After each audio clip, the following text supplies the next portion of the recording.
Welcome to Hustle and Flow with Heather Hubbard, episode 110. Hi, I'm Heather Hubbard, and I was a litigator, partner, and practice group leader at an AmLaw 200 firm.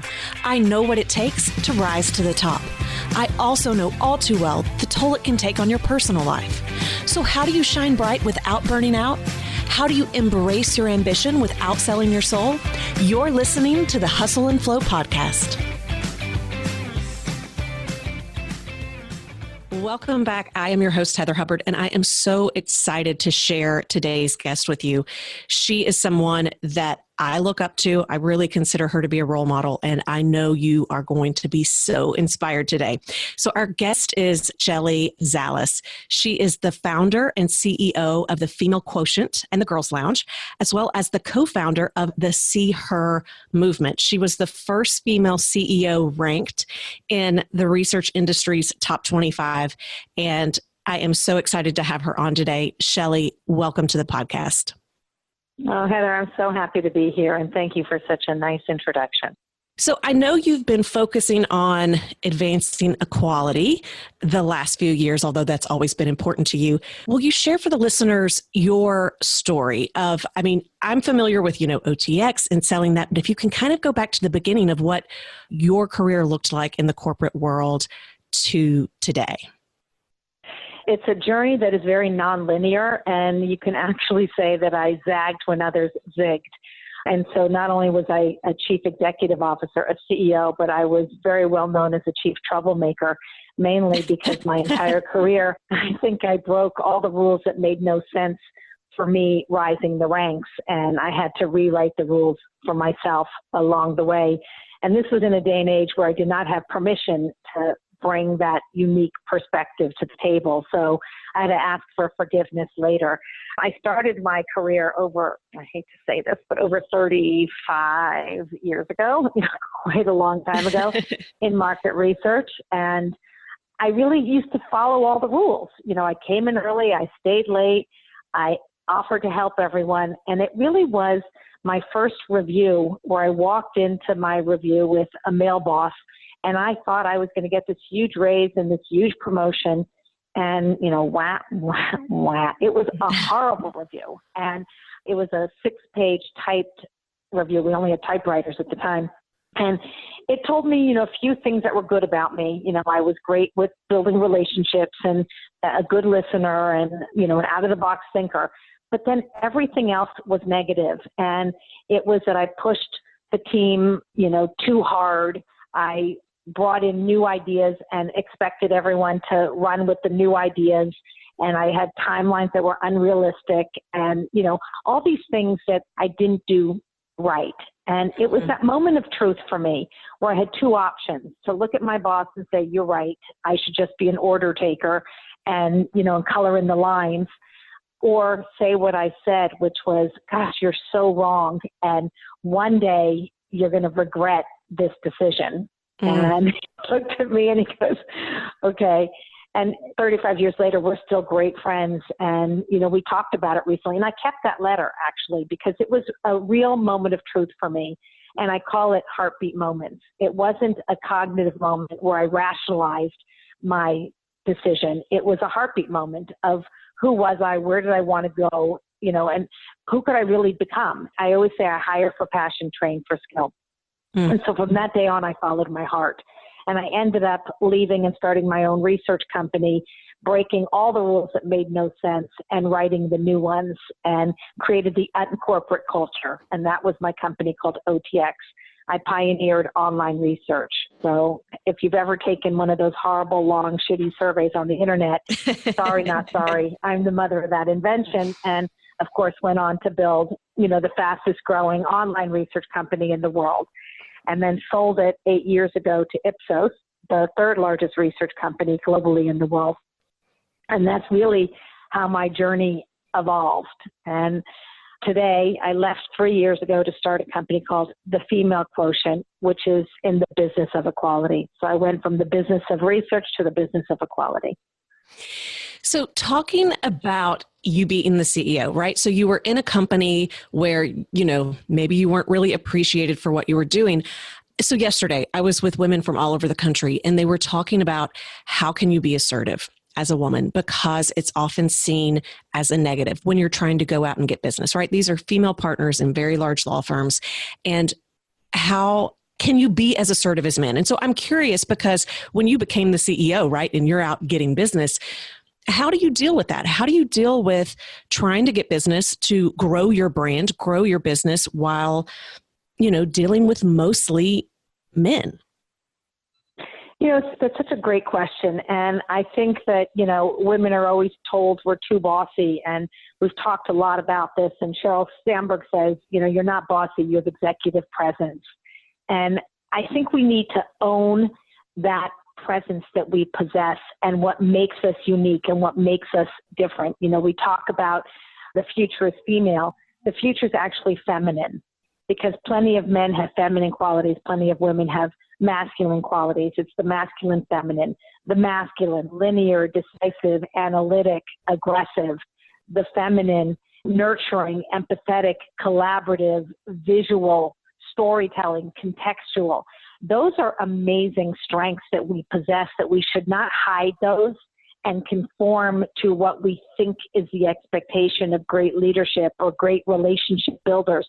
I think that that's a natural given gift that we have, and we need to just have that confidence to own that strength. Oscar Wilde says, be yourself because everyone else is taken. And it is so true. And early in my career, I wanted to go bring in Procter & Gamble as a client. And I went to my bosses, all men, and I said, let's go after Procter & Gamble. And I had this crazy idea to pioneer online research and migrate research from offline to online. And my bosses all told me it's not the right time. And of course, it wasn't the right time, because only wealthy old men with broadband connections were on the internet, so hardly a representative population for market research. And so the next day, coincidence, no coincidence, I was on a panel with the chief research officer of Procter & Gamble. His name was Larry Mock. And my bosses were all in the front row, and I was whispering to him. And I come off the stage, and my bosses say to me, what were you talking to him about? I just asked him when the right time was to come in and have a meeting with him. You all told me it was the right time, so I wanted to know when the right time was. So I just said, Larry, when is the right time for ASI, the company I was working for? When is the right time for us to pitch you? And he said, next week. And so I said, so we're going to Procter next week. And my bosses said, great. Larry's going to go, Joe's going to go, Paul's going to go, Ringo's going to go, and Star's going to go. And I'm like, well, what about Shelley? And they said, it's really a boys' world, and I think that's the best team. And I said, well, then I'll cancel the meeting, and you can all wait for the right time. And it was this moment for me where I realized, another heartbeat moment, that I'm the one that got that meeting. I'm the one that used my abilities. The men were linear. They were going to wait for God to knock them on the head and say, now. And I knew that if I didn't ask, if you don't ask, you don't know. And it was just that feminine way of approaching business that I had to believe in myself, even when no one else did. And so what I would tell all of you women out there is, being assertive your way is the right way. Because if you don't try, you'll never know. And, I always said to myself, if I wait, what am I waiting for? Someone else is going to come up with this idea. Who am I waiting for? And then once I did come up with the idea, and I decided to follow my heart and start my own company, because I didn't want permission. If I waited for permission, I would not be where I am today. So I decided that I needed to be the first, the second, and the third. The first is always the pioneer, innovating things that are not in a textbook. And there's no ecosystem, there's no money. You need to make all those mistakes. You need to fail before you succeed. The second is the copycat. Copies everything that you did, but doesn't really know what's under the hood. And the third is the sweeper. The sweeper now has the funding. There's now recognition and acceptance for this new model that you're creating, and they always win. And so I always said to myself, there's no way I'm going to be the first to come up with this new idea, but the last to, in the game. And so I always competed with myself, and that was really my motto. It wasn't about being aggressive with anyone else. It was with myself to say, when you are assertive and you go for what you want and you don't take no for an answer because there's always a yes, you need to really set yourself up to win the game. And that's really my best advice, is believe in yourself and know that there's always a yes. There's always a solution. It might not be a traditional one, and I can guarantee you it's not in a textbook. So you've got to follow your heart and never give up. I absolutely love that, because so many women, for many years, they were left out of pitches completely. And now they tend to be in pitches because they've caught on that general counsel and certain CEOs really want to see diversity in these pitches. But oftentimes they'll bring, women or attorneys of color to these pitches, but they don't then get to do any of the work and they don't get any of the credit, right? So they're not compensated. And so many women are fearful to have the conversation of, if I'm going to participate in this, I want to not just participate in the pitch, but also in doing the work. And I want my fair share, my fair credit. And so many are worried that they'll get pushed out of the law firms. But the truth is, that's how you stay at the bottom anyway. I would think you would agree. Yeah. Oh gosh. I mean, first of all, the word fearful should just leave anyone's vocabulary. You should be fearless. And every one of us has a unique strength. And I remember when I was creating my pitch deck, I was owned by VCs and we were going to sell to another company, and we put our pitch deck together, and I was given the banker to help put the pitch deck together. And the day before the pitch meetings, they handed me this deck about my company, OTX, and I looked at it and I'm like, whose company is this? It was a bunch of pages with little numbers on a page. There was no wow factor. There was no sizzle. There was no color. There was no wow. And I remember looking at the banker saying, I'm not going to present this book. This does not represent my company at all. This is generic. Mm-hmm. And they said, but this is a pitch deck. And I said, well, it's not my pitch deck. And I remember the people that owned me were so upset with me. And I said, just give me a few hours to redo it. And so I redid it, and every page that you turned excited and delighted you. And it was just who we were. It was our personality. And it wasn't a quote unquote typical pitch deck. Well, we ended up pitching to 20 VCs and ended up receiving offers from at least 18. So my pitch deck might have not been normal, but it was normal for me. And it was the company that I wanted to still be a part of. The company that was little numbers on a page, black and white with hundreds of pages, wasn't a company that I wanted to run, even if people want to invest in it. And so, you never know what the right way is. But I can tell you that if you just followed the rules and expect yourself to shine and thrive in the culture that currently is created, because let's not forget, the rules in the workplace, especially in the legal field, were written over 100 years ago by men for men when women just weren't in the workplace. Right. We will never succeed or bring business to the next level or prove the case that diversity is good for business if we don't bring our best selves to the table. I love that.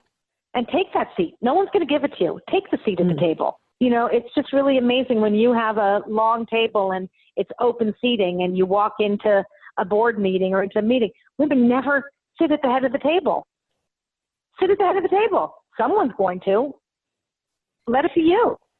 So that's what I was going to ask you. I've heard you say that you should bring emotion and passion to the boardroom. And again, this conversation came up yesterday. So it's not just in law firms, right? So we have attorneys that are, the head counsel for outside counsel for large companies, board of directors, whether it's a public company, a private company, they go in, they're often the only woman. And so they feel like they have to be masculine and just kind of be behind the scenes. So in that sense, they're serving a client. But do you think they still can bring that same emotion and passion, or do they need to blend in to, keep that work, to keep that client? When you blend in, you're not necessary. We talk about diversity is good for business. Have you ever watched Who Wants to Be a Millionaire? Yeah. Okay. Who Wants to Be a Millionaire? 3 options. 50-50, where you have a 50% chance of getting the answer right. Phone a friend. You need to call an expert. They might know the answer, they might not. Or ask the audience. Ask the audience, which is a random representative population of the universe, is right. And don't quote me on this, but I think like 93% of the time. wisdom of the crowds, right? That's diversity. If we all thought the same, acted the same, agreed to the same thing, we're not necessary.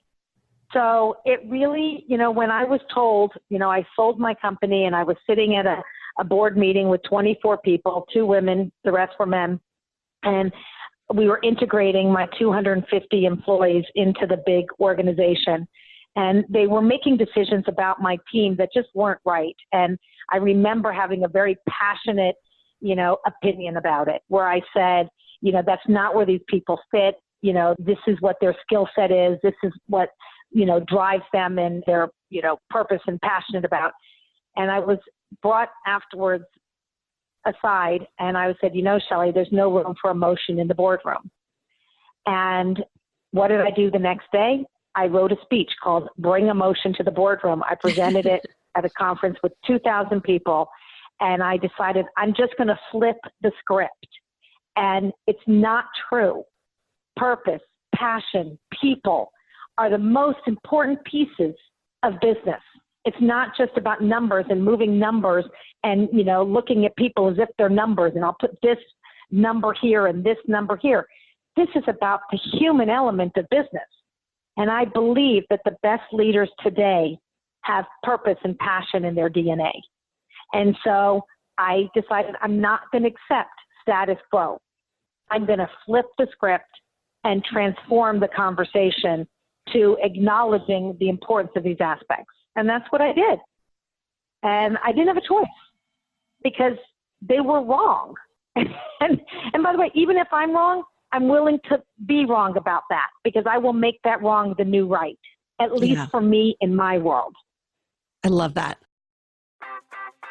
The Get It Done Challenge is back. Mark your calendar for April 1 through 5. Not only will you spring clean your to-do list, so you'll have a fresh start for the second quarter, you'll also be eligible to win prizes. I'm giving away a 2020 Life and Law Planner each day and a grand prize trip to Life and Law Live in November. The best part? It's absolutely free, but you have to register.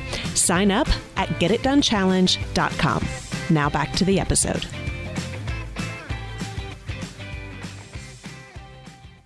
So I have 2 things that I definitely want to cover before our time is up. And one is the power of the pack.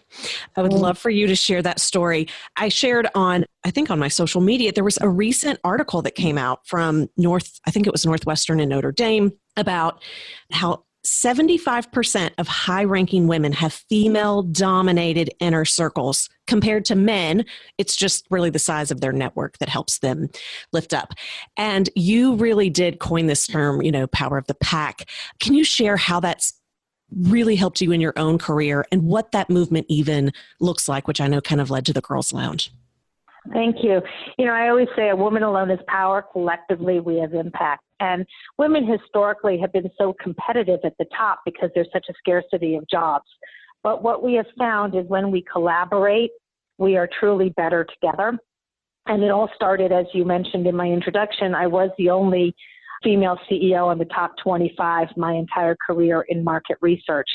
And I knew I thought differently, and I was very alone. And raising a family and, rising the ranks in, Fortune 500, corporations is not that easy. All doable, and that's a whole other conversation, but it isn't that easy. And it typically is a caregiver issue.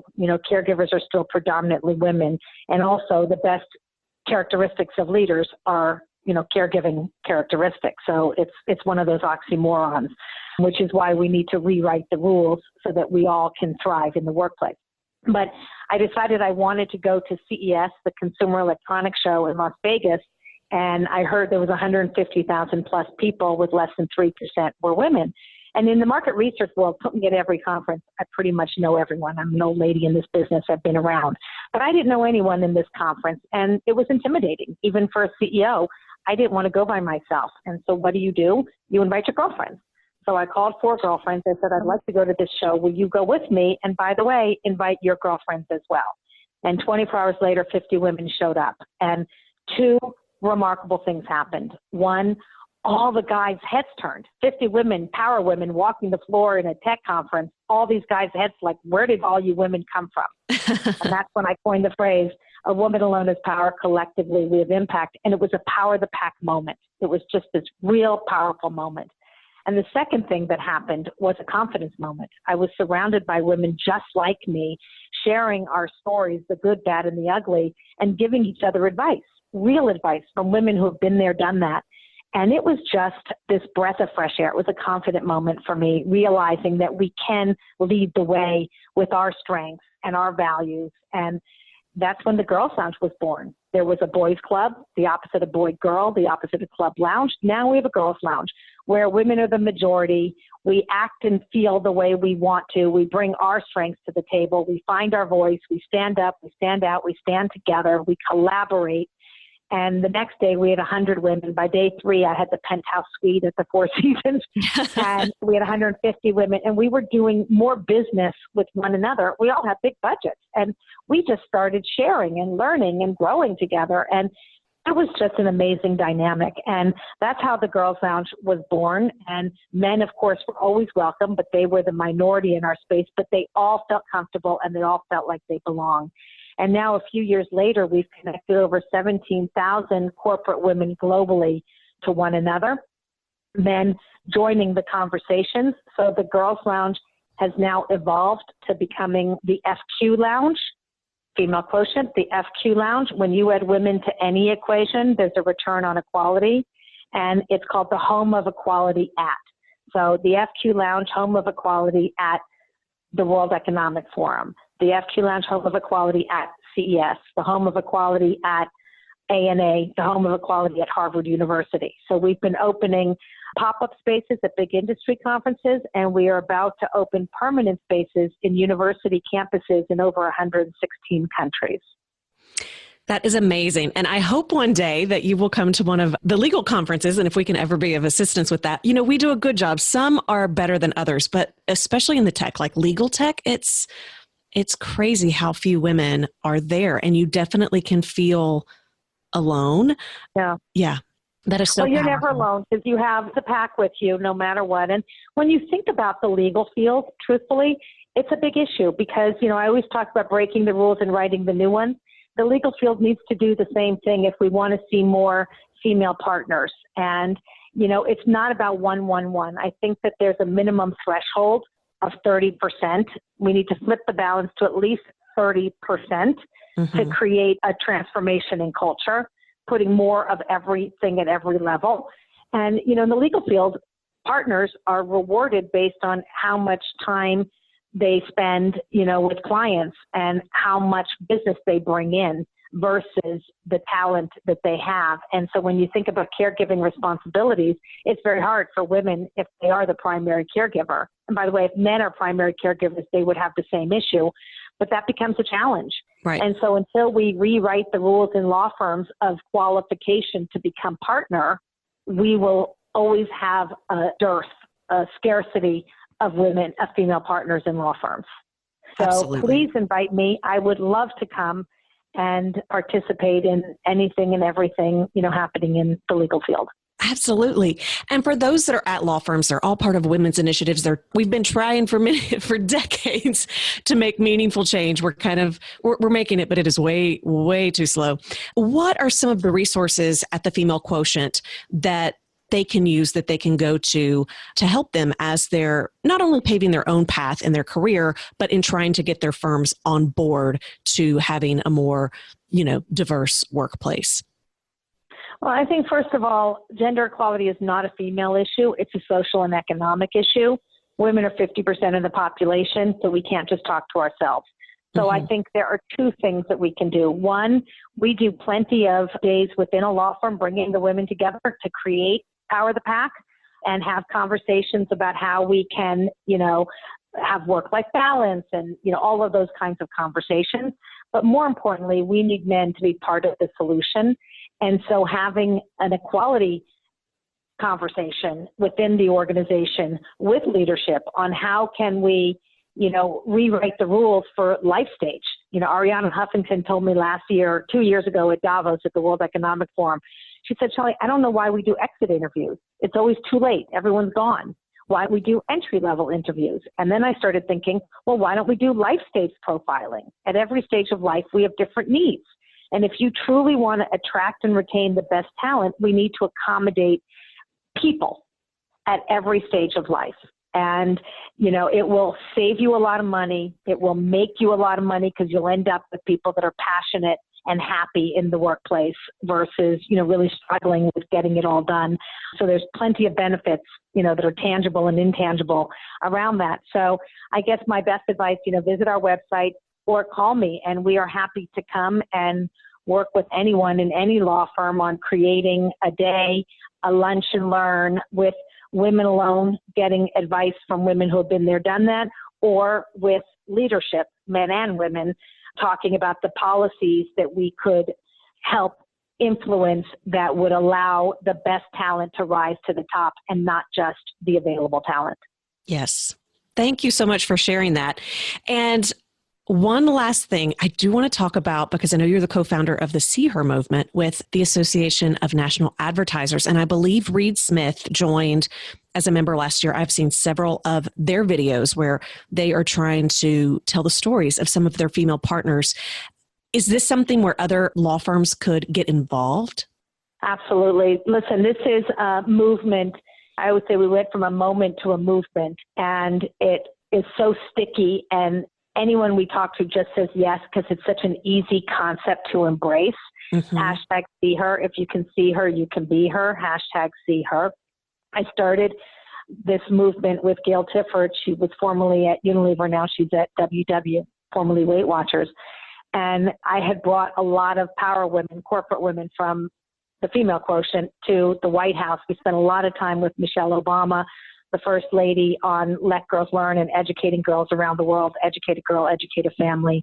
And with Megan Smith, the former Chief Technology Officer of the White House, bringing more women in STEM. You know, how do we bring more women in STEM or in STEAM?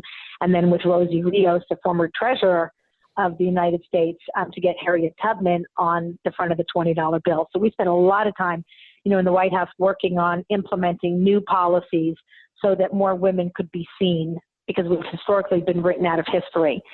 And while we were there, we had this idea, what if we could get advertisers, media makers, content creators to accurately and realistically portray girls and women in media and entertainment. And our goal was to improve by 20% by 2020, historic moment in time, 100-year anniversary of women's right to vote. And that was the impetus, and that was in June 2016. And we thought, so what do? We need to bring it to multinational marketers because they influence media. They spend all this money in media. Media defines culture. Culture defines change. Change defines action. So we brought it to the ANA, the Association of National Advertisers, to Bob Leodes, the president, and we gave him the idea. And he goes, of course, this is a no-brainer. And that's how the movement started. And now we have over 90 multinational advertisers participating. We have all the networks, programs, because advertisers want to also advertise in programs that reflect and portray girls and women in accurate and realistic ways. And now we're working with Meredith to certify magazines to portray girls and women in accurate and realistic ways. And it's snowballing. And what is holding it all together is measurement. Paul Pullman, the CEO of Unilever, said, you can't treasure what you can't measure. And we created something called the GEM score, the Gender Equality Measure, where it's an industry standard now on a global basis that advertisers can test their advertising for how women are portrayed. We can test programs for how women are portrayed. We can test magazines for how women are portrayed. And it's a universal industry standard now. So it is a measurement for accountability. And then we go into companies and we do boot camps because we need to help companies become a quality fit.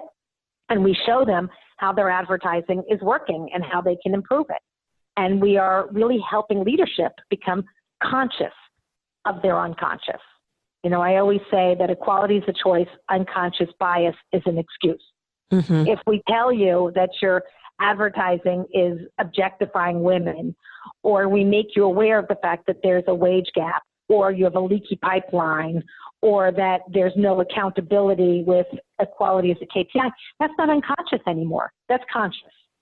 So we are trying to create conscious mindset for leadership, not only how we portray our brands in messaging, in media and entertainment through our content, but also how do we create a conscious mindset of equality inside of our organizations, inside the workplace. And that is really how the hashtag See Her movement has evolved and why it has created the momentum in this industry that it has. So much good stuff. I know we are out of time. Shelley, thank you so much for coming on and sharing the work that you're doing and just for doing the work itself. It is so inspiring. Everyone, I will be putting the website, social media, hashtags in the show notes. So please go follow Shelley and the Female Quotient, the Girls Lounge, and let's all do this together. Shelley, thank you so much.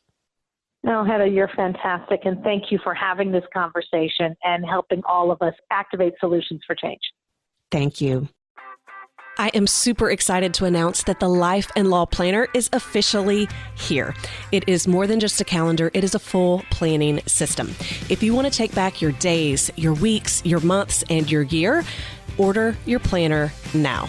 It will completely change your life and help you accomplish your biggest goals. There's only a limited quantity available, so go to lifeandlawplanner.com and order yours today.